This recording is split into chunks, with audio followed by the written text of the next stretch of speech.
था और गढ़चिरौली का जिक्र जब होता था तो लोग माओवाद की बात करते थे। तो हमारे प्रशासन में किसी को सजा देनी है तो इसको गढ़चिरौली भेजो बोलते थे।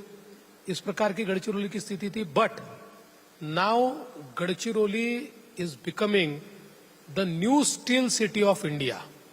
अब वहां पर जिस प्रकार से स्टील में निवेश आ रहा है, जिस समय मैं पिछले मेरे रेजिम में मैं चीफ मिनिस्टर के साथ साथ गृह मंत्री भी था, उस समय मैंने प्रयास किया, वहां पर पुलिस का संरक्षण दिया और माइनिंग की एक्टिविटी शुरू की। जब शुरू हुई तो माओवादियों ने भी विरोध किया, लोगों ने भी विरोध किया, लेकिन हम लोगों ने शांति के साथ लेकिन पूरी दृढ़ता के साथ माइनिंग को शुरू किया। धीरे धीरे लोकल कम्युनिटीज को उसका फायदा ध्यान में आया। परिणाम ऐसा हुआ कि आज हम लोग देख सकते हैं कि ऑलरेडी वहां पर और हमने ये कहा कि क्योंकि मैं बताना चाहता हूं कि जो आयरन ओर गढ़चिरौली में है हमारे देश का सबसे अच्छा है। The best iron ore is in Gadchiroli, ऐसा और ही कहीं नहीं है।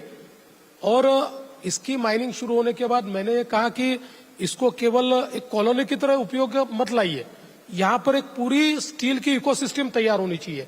और उस समय हमने एक जगह वहां पर स्टील इंडस्ट्री के लिए दी। अभी मैंने पिछले महीने उसका उद्घाटन किया और 25 मिलियन टन का एक और प्लांट अभी लॉयड के माध्यम से वहां लग रहा है। अभी हम डावोस में थे तो हमने 25 मिलियन टन के प्लांट के लिए हम लोगों ने 30 मिलियन के, जो शायद देश का सबसे बड़ा प्लांट होगा, उसके लिए हमने JSW के साथ एक MOU किया है और वो भी वहां पर करीब 1.5 लाख करोड़ का निवेश कर रहे हैं। और ऐसे कई एक और हम लोगों ने वहां पर बड़ा प्लांट, उसका भी हम लोगों ने भूमि पूजन किया है। तो एक प्रकार से पूरी इकोसिस्टम ये वहां पर तैयार हो रही है और आने वाले दिनों में देश की सबसे बड़ी स्टील कैपेसिटी ये गढ़चिरौली में हमको देखने को मिलेगी। तो अभी तक जिस गढ़चिरौली को हम लोग माओवादियों के लिए जानते थे, अब वो steel city and steel hub of India हो रहा है। हम गढ़चिरौली में एक नया एयरपोर्ट भी तैयार कर रहे हैं। हमने गढ़चिरौली को समृद्धि महामार्ग से एक एक्सेस कंट्रोल हाईवे से जोड़ने का काम शुरू कर दिया है। इसके साथ साथ ये जो माइनिंग है इसका एक कॉरिडोर तैयार करके सारा और कैसे ट्रांसपोर्ट हो सके इसका हम प्रयास कर रहे हैं। और इतना ही नहीं, तो गढ़चिरौली से लेकर तो जालना, जो कि जालना में एक हमारे यहाँ पर एक बड़ा एक इकोसिस्टम है, और इतना ही नहीं तो कोकण तक हम लोग इस ओर को ले जाने के लिए एक कंप्लीट डेडिकेटेड पाइपलाइन का भी निर्माण कर रहे हैं। तो मुझे ऐसा लगता है कि बहुत बड़े पैमाने पर ये बदलाव आज गढ़चिरौली में हम देख रहे हैं। और इसका परिणाम ऐसा है कि धीरे धीरे नॉर्थ गढ़चिरौली से नक्सलवाद माओवाद खत्म हो गया। साउथ गढ़चिरौली में मात्र 2 तालुकों में वो बचा है, लेकिन वो भी अगले 1 साल में हम खत्म कर देंगे।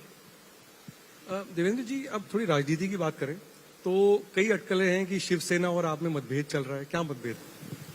कोई मतभेद नहीं है। हमारे मीडिया को जब कोई खबर नहीं मिलती तो वो खबर बना देते हैं। ये मैन्युफैक्चर्ड खबरें हैं। हम तीनों लोग एक साथ मिलकर राज्य को चला रहे हैं और अच्छा काम कर रहे हैं। और कई बार तो मुझे बड़ा आश्चर्य होता है जब मुझे मीडिया में देखने को मिलता है कि देवेंद्र फडणवीस इन्होंने एकनाथ शिंदे के काम पर स्टे दे दिया। मैंने आज हमारे हाउस में भी बताया कि भाई स्टे देने के लिए मैं उद्धव ठाकरे नहीं हूं, मैं तो काम करने वाला आदमी हूं। इसलिए ये सारी खबरें जो है, ये खबरें थोड़ी मैन्युफैक्चर्ड है, थोड़ी एक प्रकार से कलर्ड है और थोड़ी मोटिवेटेड भी है। मैं आपको बताना चाहता हूँ कोई प्रॉब्लम नहीं, मस्त चल रहा है, बढ़िया चल रहा है, अच्छा चल रहा है। शिंदे जी रुष्ट नहीं है आपसे? एकदम नहीं। देखिए प्रॉब्लम क्या है, मैंने कई लोगों को ये बताया कि अभी शिंदे जी का एक अपना व्यक्तिमत्व है। उनके व्यक्तित्व में आप देखिए वो धीर गंभीर रहते, मैं हंसते हुए रहता हूँ, वो धीर गंभीर रहते, गंभीरता उनके चेहरे पर है। अब जब तो मुख्यमंत्री थे तब भी गंभीर होते थे, तब किसी ने कहा कि शिंदे जी हंसते क्यों नहीं, ये गंभीर क्यों है। अब मुख्यमंत्री नहीं है तो उनका चेहरा दिखाते, देखिए शिंदे जी हंसी नहीं रहे, ये शिंदे जी नाराज ही है। अरे भाई, कोई आदमी अगर चेहरा ही उनका अगर गंभीर है तो हंसते हुए कैसे दिखेगा। अब मेरे चेहरे पे गंभीरता कम रहती है तो लोग ये कह सकते हैं कि गंभीर ही नहीं, आदमी ठीक नहीं है। तो ऐसा नहीं होता, प्रत्येक हर एक व्यक्ति का अपना व्यक्तित्व होता है, उस हिसाब से उनका भी व्यक्तित्व है, कोई प्रॉब्लम नहीं, हम साथ में है। आपके आजकल ऑपोजिशन से रिश्ते कैसे हैं ठाकरे जी के साथ, पवार साहब के साथ? देखिए, रिश्ते तो कभी बहुत खराब नहीं थे। हाँ, ये बात जरूर है कि बीच में महाराष्ट्र की राजनीति में एक ऐसा मकाम आया था जिस समय एक प्रकार से पॉलिटिकल विरोधी की जगह दुश्मनी, इस प्रकार की व्यवस्था खड़ी हो रही थी। हम लोगों को भी टारगेट किया गया, लेकिन मैंने चुनकर आने के बाद पहली ही सभा में या पहले ही भाषण में ये कहा कि मैं बदले के लिए नहीं, बदलाव के लिए आया हूं। इसलिए मैं बदला नहीं लेना चाहता, मैं बदलाव करना चाहता हूं, मैं संवाद करना चाहता हूं। मेरा फोकस ये एक प्रकार से डेवलपमेंट है। तो मैं ऐसा मानता हूं कि एक प्रकार से जो एक रिलेशनशिप ठीक होनी चाहिए, ऐसी रिलेशनशिप है।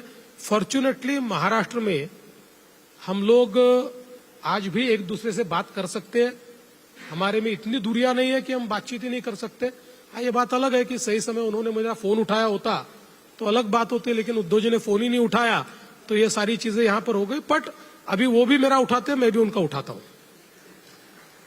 तो अब दोनों एक दूसरे के फोन उठा रहे हैं, तो फिर से साठगांठ हो सकती है? देखिए, फोन पे हम लोग साठगांठ की बात नहीं करते। अभी साठ नहीं और गांठ नहीं, ये आप गांठ बांध लीजिए कि कोई साठगांठ नहीं है। तो आप कह रहे हैं कि कभी एनसीपी के साथ आपका फिर से अरेंजमेंट नहीं होगा? देखिए, मुझे ऐसा दिखाई नहीं पड़ता। मैं आजकल बड़ा बच के बात करता हूं, क्योंकि पॉलिटिक्स में नेवर से नेवर होता है, कब क्या हो जाए। और पिछले 5 सालों ने तो हमको ये सिखा दिया कि पॉलिटिक्स में कोई भी किसी के साथ कभी भी जा सकता है। इसलिए बड़ा बच के बात करता हूं। लेकिन जो पॉलिटिकल सिनारियो मुझे दिखाई पड़ता है, जो हमारी दिशा दिखाई पड़ती है, उसमें अब शरद पवार जी के साथ या उद्धव जी के साथ हमारा कोई गठबंधन हो सकता है, ऐसी परिस्थिति नहीं है। अभी जो बीएमसी के चुनाव जो आने वाले हैं, तो उसमें कहा जा रहा है कि शायद भाजपा अकेले उम्मीदवार खड़ी करेगी। ऐसा है क्या कि महायुति कायम रहेगी? 100% महायुति ही बीएमसी का चुनाव लड़ेगी, भाजपा अलग नहीं लड़ेगी। और मुंबई में महायुति का मेयर हम लोग बैठाएंगे। आखिरी सवाल, आपने कहा कि अब फोन उठाए जा रहे हैं एक दूसरे के, तो अभी विधानसभा का सत्र चल रहा है, लीडर ऑफ अपोजिशन नहीं है, क्योंकि उनके पास दोनों पार्टी, सारी ऑपोजिशन पार्टियों में इतने नंबर नहीं है लीडर ऑफ अपोजिशन बने।